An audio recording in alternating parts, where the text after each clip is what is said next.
Welcome to Politics for Patriots. Here's your host, the eviscerator of progressive nonsense, the executioner of imbecility, and the grim reaper of BS, Eddie Zipper. Welcome to episode 52 of the Politics for Patriots podcast. If you have not yet subscribed on iTunes, please open up that app on your phone and subscribe.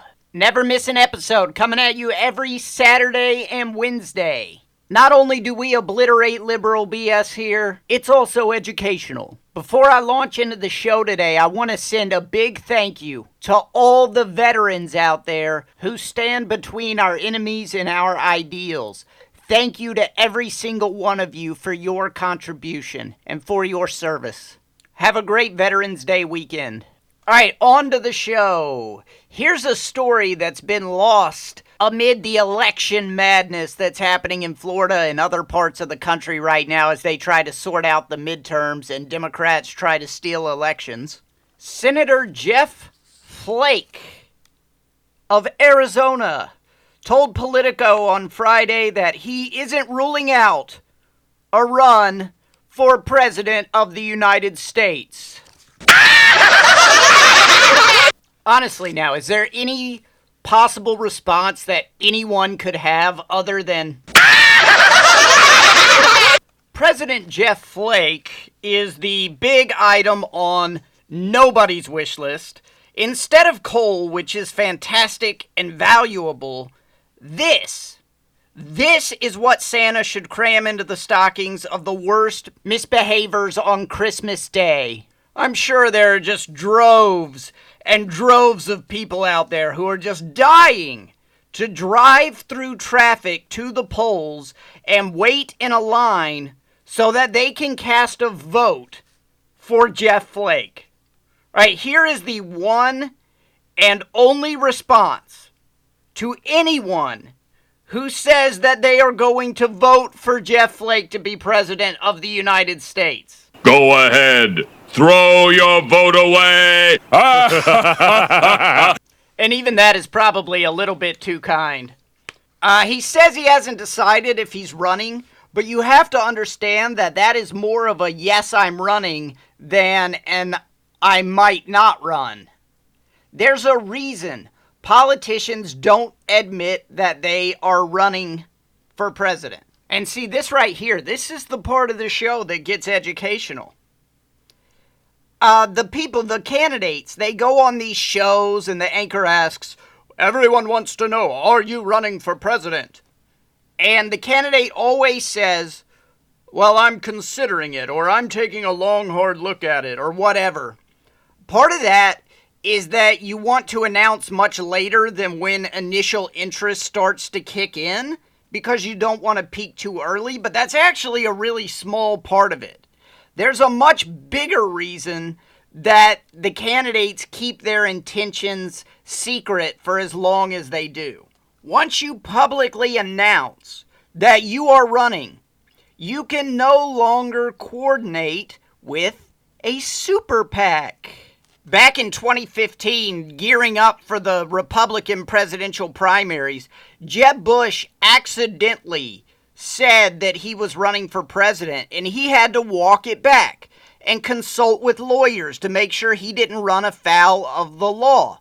Listen to this tiny little gaffe that Jeb Bush made. I'm running for president in 2016, and the focus is going to be about if I run. So Jeb accidentally announces that he's running, and then 2 seconds later, his brain goes, Jeb, super PAC. And then he's like, oh yeah, if I run. Sorry about that. Totally forgot that we were still pretending that I might not run for president. All right, so it's amazing that just a tiny little gaffe like that, it's almost nothing. I'm running for president. Well, if I run, could cause so much trouble. And if you don't know what a super PAC is, and I know a lot of people who listen to this show probably already know what a super PAC is, I don't want to be condescending, but bear with me. I'm going to explain it because I don't want to leave anyone in the dark on this because it's really important. We have campaign finance laws in this country that limit how much money can be donated to the committee of a presidential candidate. The purpose of those campaign finance laws is to make sure that big industries and billionaires cannot simply buy elections for candidates. The law allows maximum donations of something like $2,700 a month, which really, in the grand scheme of things, is not that much. So our politicians have found a way around those campaign finance laws, and that way around the law is called a super PAC. And a super PAC is just a political action committee that can accept unlimited donations and then support the candidate. Right? So the way it works is if you're going to run for president, you have one of your close aides set up a super PAC on your behalf, and you can coordinate with the super PAC until you announce that you're running for president. So you cannot announce until you are done coordinating with your super PAC. Okay, and then after you announce, there are rules that limit coordination. They don't limit coordination enough, but they do limit coordination somewhat.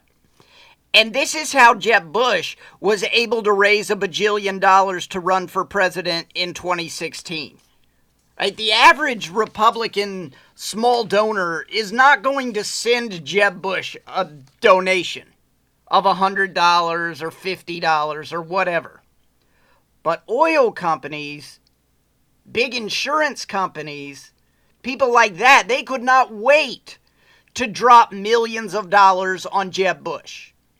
So Right to Rise USA, that is the name of Jeb Bush's super PAC, Right to Rise USA raised and spent over $100 million to get Jeb Bush a few thousand votes before he dropped out of the race.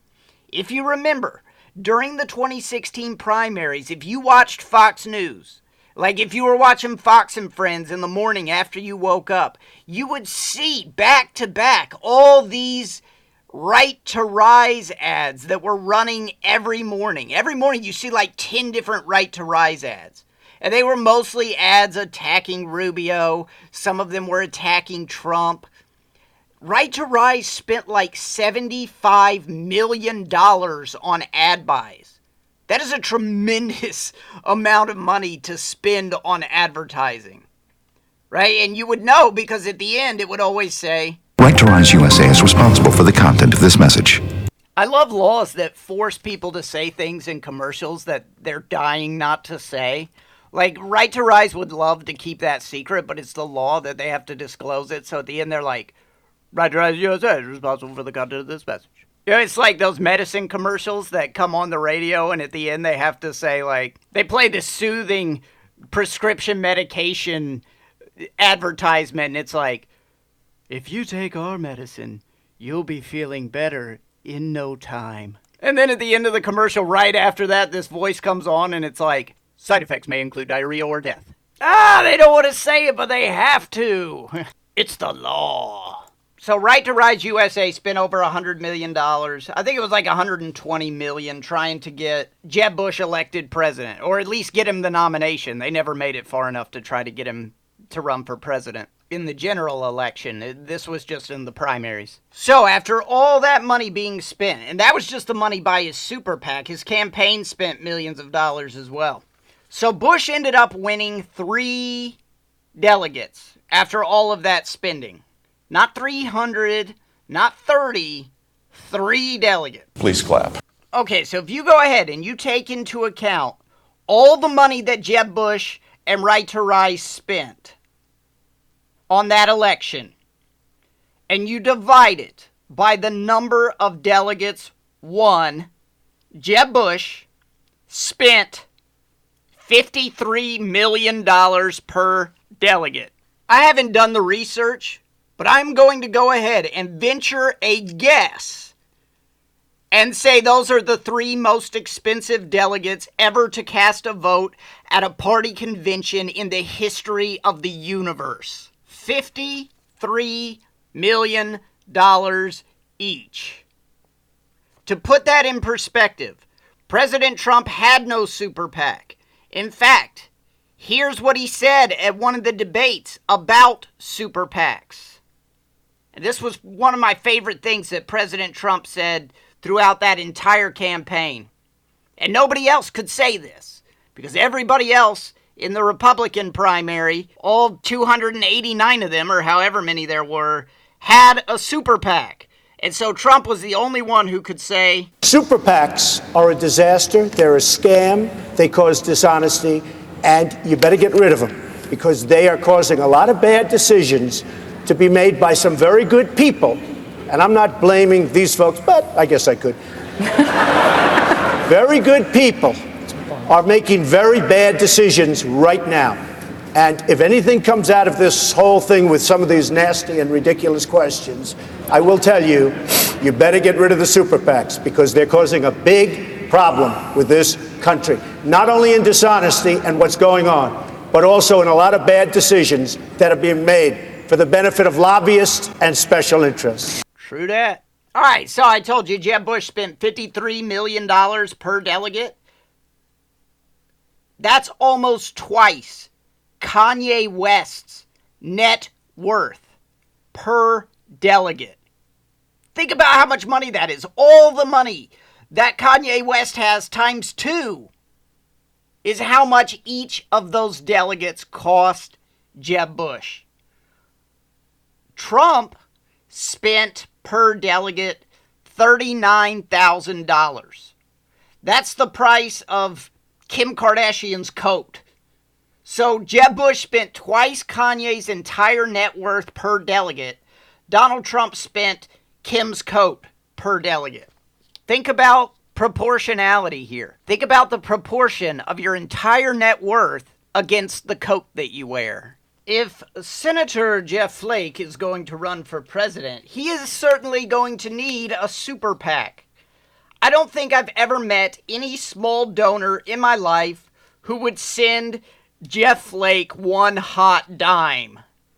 But I'll bet big tech companies and Hollywood and Tom Steyer and George Soros cannot wait to fill up Jeff Flake's super PAC.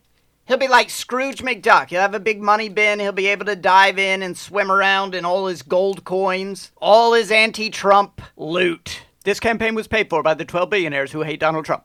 So waiting on that super PAC there, Jeff Flake won't be announcing his candidacy officially anytime soon, but I think we all know that he's Don Quixote.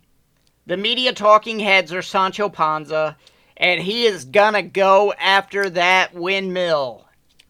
Jeff Flake is wildly delusional regarding his status in the Republican Party. Just to give you an idea of how delusional he is, the Morning Consult runs approval polls every quarter which measure the approval of each senator's job in their state, like their approval rating in their state for each senator. Right now, as we speak, Jeff Flake is the 99th most popular senator in the United States Senate. 99th. There are 100 senators. Of those 100 senators, 98 of them are more popular than Jeff Flake. And one of them is Jeff Flake. The only senator less popular than Jeff Flake is Mitch McConnell. And that low level of popularity is the price that you pay for being the majority leader. All the responsibility for everything falls on you. So, of course, Mitch McConnell is going to be the least popular senator. Jeff Flake is 99th most popular.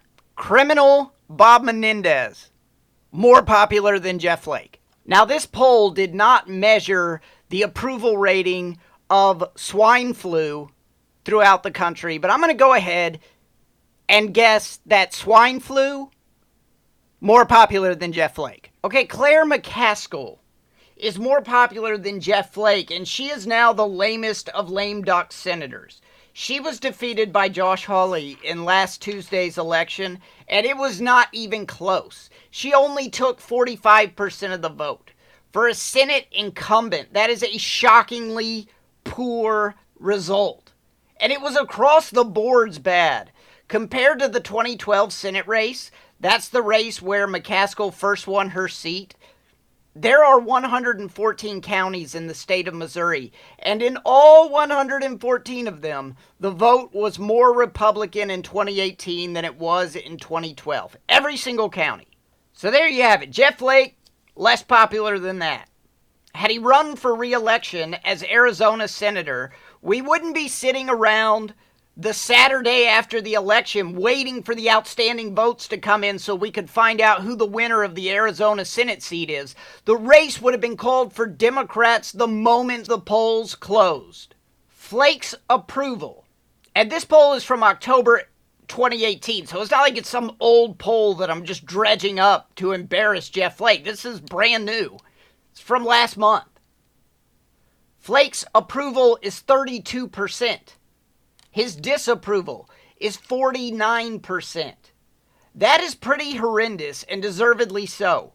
Dean Heller is much more popular in his state than Flake is in Arizona, and Heller is out now. He got voted out. Donnelly was more popular than Flake, and he got crushed. So I guess when you fail miserably at the state level, it is time to make your entrance on to the national scene. Right? That's the logic that he's using here. Well, I failed miserably at the state level. Time to take it up a notch. Time to try something. Time for a new challenge. It's like the opposite direction that things are supposed to work. I mean, it's like getting cut from the high school basketball team and deciding, well, I guess I'll try out for the Phoenix Suns. Right? That should turn out great for you. Oh, I didn't get a part in the high school play, but that's a good thing because it frees me up to play the Phantom of the Opera on Broadway. Yeah, good luck with that. I mean, how could anyone possibly so completely not understand the national mood? Okay, we've established that Jeff Flake, wildly unpopular in Arizona. We've established that he just got fired from a job interning in the mailroom, so now, obviously, he thinks he should be CEO of the company. So here's a sneak peek at Flake versus Trump in the GOP primary. And this ain't Rocky versus Drago. This isn't Rocky versus Drago. This is more like Rocky versus Glass Joe. You remember Glass Joe from Punch-Out? He was the first opponent. You knocked him out before he could throw a punch the first time you ever played the game. So Jeff Flake is Glass Joe. No, Jeff Flake is not even Glass Joe, to be honest. When they show the stats before the fight, it shows Glass Joe's record is 1-99. Flake is the one. He's the guy that Glass Joe actually KO'd. Trump won the 2016 Republican primary, a majority of the delegates in 2016 against a ton of big names when he was a completely unknown entity. He had never held elected office before. He crushed people like Ted Cruz, Marco Rubio, and especially John Kasich, whose smartest decision was to use his campaign's entire confetti budget when he won Ohio. Because it was use up all the confetti then, or don't use it at all. And everybody knew it. And that's what they did, buddy. They used it all. I bet Tom Brady was watching it on TV and thought, man, I've never seen that much confetti in my entire life. I was going to say Peyton Manning instead of Tom Brady, but I switched it up to Tom Brady for you, KG, who listens to the show and is a big-time Patriots fan. Either way, the long and short of it is, that was a lot of confetti. It was not commensurate with the amount of winning. And when Trump was crushing all those people back in 2016, what was the biggest argument against him? That he could never, ever, not in 1,000 years, win a general election. Jump cut to, now he's president of the United States for 2 years. By primary time, he will have been president for 3 years. So let's take a look at some polling and see what exactly Jeff Flake plans to run on. 87% of Republicans say the economy is strong. 80% of Republicans say they approve of the job Trump is doing. These numbers are from the most recent Harvard-Harris poll, by the way. 71% of Republicans say the country is on the right track. 87% of Republicans approve of the job Trump is doing on stimulating jobs. 86% approve of the job he's doing on the economy. 85% approve of the job he's doing on fighting terrorism. 80% on immigration, 77% on foreign affairs, 74% on administering the government, 78% say they approve of most of his policies. 66% of Republicans said the purpose of their midterm vote would be to send a signal of support to President Trump. 8%. That's so tiny. 8% of Republicans said the purpose of their vote in the 2018 midterms would be a signal of opposition to Trump. And there they are. Those are your potential Jeff Flake voters right there. 8% of people who say they're Republicans are anti-Trump. Beyond that, to get into something a little more qualitative here than poll numbers, I recently attended a Trump rally in Macon, Georgia, right before the midterms. The rally was at 4 o'clock p.m. I showed up at the gigantic airfield where people were allowed to park their cars. They had to have a giant airfield to hold all the cars of people coming. I showed up there at 8 a.m. and parked my car. There was already a giant line when I showed up. I got in that line and I waited in that line for 2 hours to get on a bus to go to the venue. When I got to the venue, I waited in that line for 3.5 hours to get through security.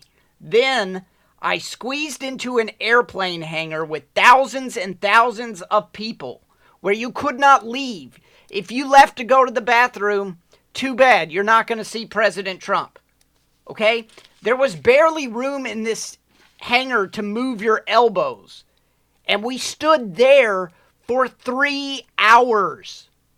All to see President Trump for just a few minutes. Jeff Flake thinks he's going to run in a primary against that. What do you think a rally for the 99th most popular senator is going to look like? A rally for a guy who is despised among Republicans. What do you think his rallies will look like? You think he can dredge up 50 people? I'd be shocked if he could.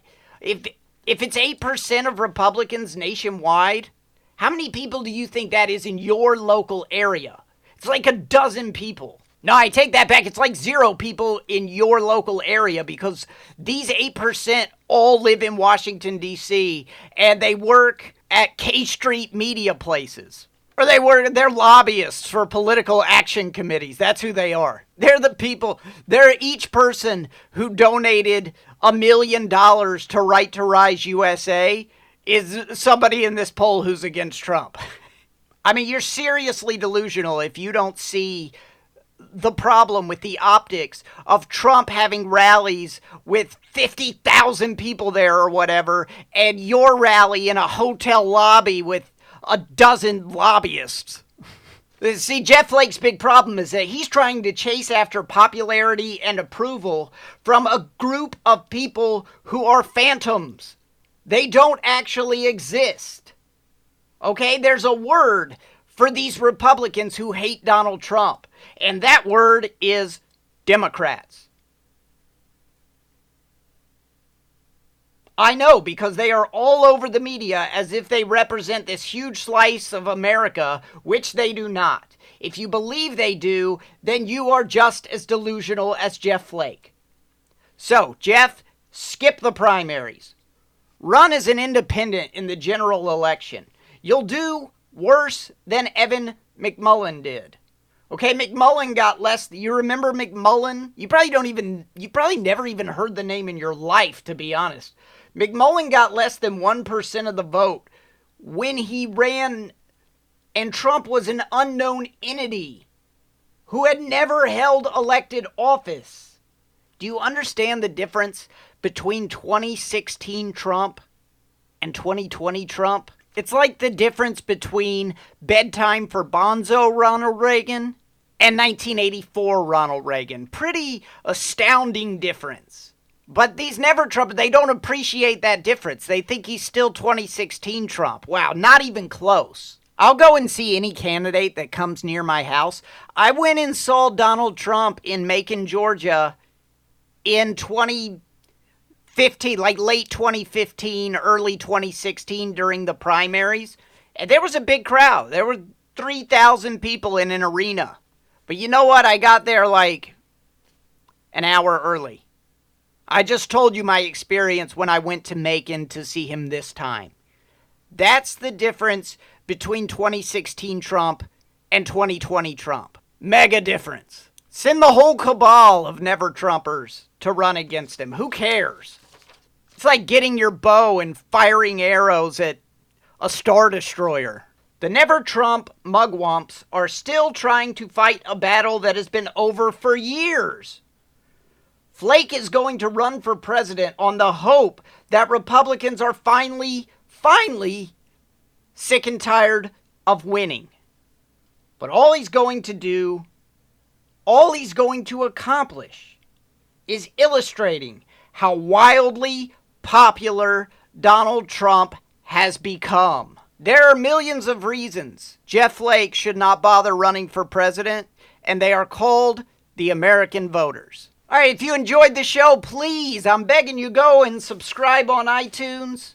You can also listen at my website, www.eddiezipperer.com. That's www.eddiezipperer.com. Remember, there are new shows every Saturday and Wednesday, so please don't miss a single one. That's it for today. I'm out of here. Go ahead. Throw your vote away. You just listened to Politics for Patriots with Eddie Zipper. Email the show at patriots@eddiezipper.com. And please subscribe.